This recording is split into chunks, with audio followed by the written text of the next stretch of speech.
La question que je me pose et que je vous pose, c'est est-ce que le FC Barcelone est capable d'aller chercher une 6e Ligue des Champions avec ce Lewandowski-là?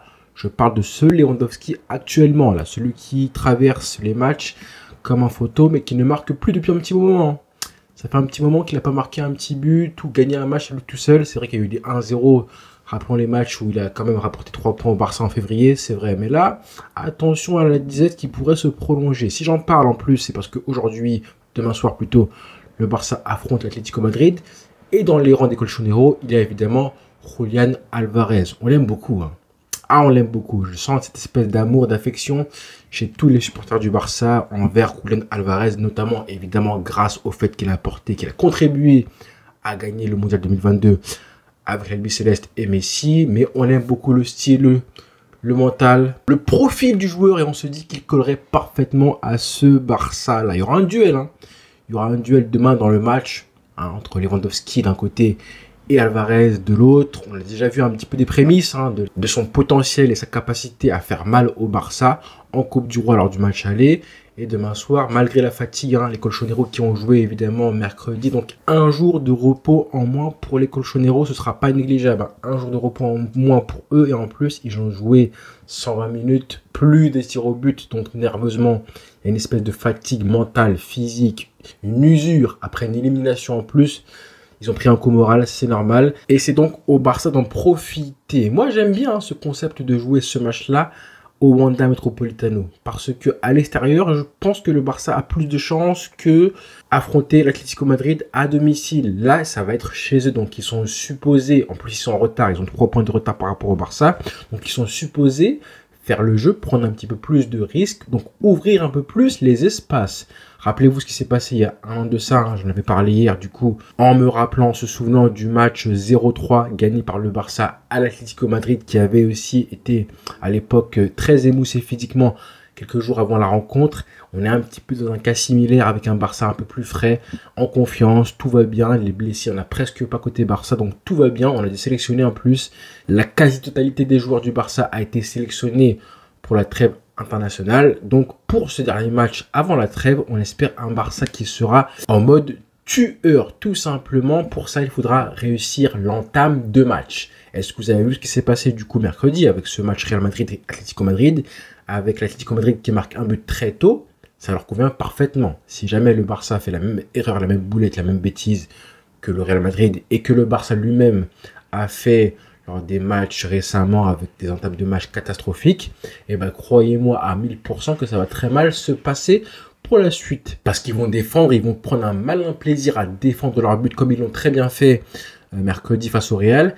Et c'est aussi leur donner de la confiance. Et c'est aussi la pire façon de leur donner de la confiance pour le reste du match. Donc réussir en entame de match est absolument obligatoire pour le Barça, je peux vous parier. Je suis presque sûr que si le Barça prend un but au bout de 5-10 minutes de jeu dès l'entame de rencontre, après avoir subi la pression madrienne, que ça va très mal se passer et que dans ce cas-là, je pense que la fatigue qu'ils sont supposés avoir à cause de leur match de mercredi, ils vont l'oublier. Vous allez voir que bizarrement, un match à 21h à domicile, une affiche un dimanche soir, quand vous menez au score, et ça galvanise toute une équipe, tout un effectif et c'est le meilleur remède pour que la fatigue s'évapore. Donc attention, on s'attend à ce que Hansi Flick ponde une équipe type. Là, il n'y a pas de choses à réfléchir. Équipe type, la même qui a débuté face à Benfica ce mardi avec, oui, normalement une trêve qui va arriver dès lundi. Donc les joueurs pourront se reposer pendant la trêve, comme tout le monde, ceux qui ne sont pas sélectionnés, comme Baldé qui n'a pas été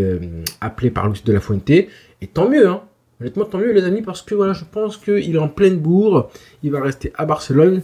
Mentalement, c'est vrai que ça va, je pense, un petit peu l'affecter, parce qu'il va quitter ses potes, il ne sera pas avec ses coéquipiers du Barça et de la sélection. Après, c'est un compétiteur, donc j'espère que moi, ça va l'inciter à en faire encore plus. Parce que c'est vrai qu'à son poste, j'ai vu un petit peu les noms. Grimaldo, Cucurella, il y a du lourd. Il y a du lourd côté Espagne, en plus tous formés au Barça. Donc on compte sur Alejandro Balde. Et en parlant d'internationaux, vous avez, je pense, vu que Inigo Martinez a été sélectionné. Très heureux pour lui quand même. C'est mérité. C'est mérité. Bon, ça arrive un petit peu tard pour... je pense qu'il sera titulaire, vu la concurrence qui est à son poste, Laporte. Et je pense qu'il pourrait être titulaire. En plus du fait qu'il a prolongé, on a vu ça d'un an supplémentaire 2026. tout va bien pour lui, c'est mérité. Ça me fait du bien pour ce mec-là, ce soldat qui fait tellement de bien. Et je repense en plus que le Barça, en plus, le voulait de lui en 2017-2018. Valverde militait pour son arrivée à l'époque de Bilbao. Finalement, le club avait recruté Yeremina pour l'histoire. Donc, un petit peu des regrets pour le temps perdu, mais content de voir qu'il s'impose et qu'il devient un vrai joueur. Une pointure à son poste, pas une référence parce que bon, à 33 ans, c'est un petit peu tard, mais j'espère qu'il aura un peu plus de reconnaissance. Voilà, parenthèse terminée pour monsieur Inigo Martinez qui a prolongé hier soir. Mérité. Bravo garçon. Il y aura un autre duel que le duel Alvarez-Lewandowski, duel à distance plutôt. Là, ce sera pas un duel à distance, ce sera un duel au cœur du jeu, à savoir le duel entre Barrios et Frenkie de Jong, ou plutôt le duel entre la paire de Paul Barrios qui franchement me choque. C'est un des meilleurs milieux de terrain d'Europe, même si voilà, ils sont fait éliminer. Honnêtement, la complémentarité apparemment de Paul est incertain. Et ce serait une aubaine pour le Barça. Honnêtement, même si j'ai envie qu'il joue, moi personnellement, parce que j'adore ce joueur-là. J'espère qu'il sera prêt aussi pour jouer les matchs de sélection face au Brésil.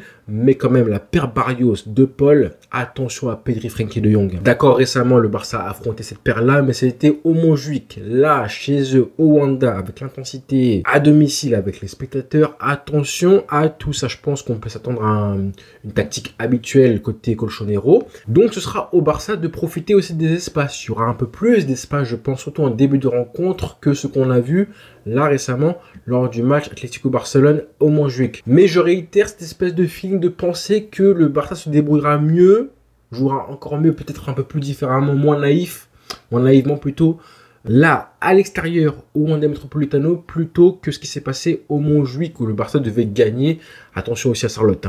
Sorloth qui a fait tellement de mal à ce Barça-là. On sait qu'il va entrer en jeu normalement. Il va entrer en jeu et on sait que les entrants peuvent faire mal côté Atlético Madrid parce qu'ils ont aussi un bel effectif. On sait qu'il va entrer en jeu. Il sera pas titulaire, mais il va entrer en jeu pour faire mal à ce Barça et cette défense du Barça-là. Justement, je pense que là, Monsieur Flick, c'est judicieux de pourquoi pas changer en cours de rencontre la défense centrale. Pourquoi pas mettre un Araujo dans les duels qui pourrait faire plus de mal à Sorloth que des joueurs comme Eric Garcia, Koubarsi en fin de rencontre qui peuvent souffrir aussi physiquement.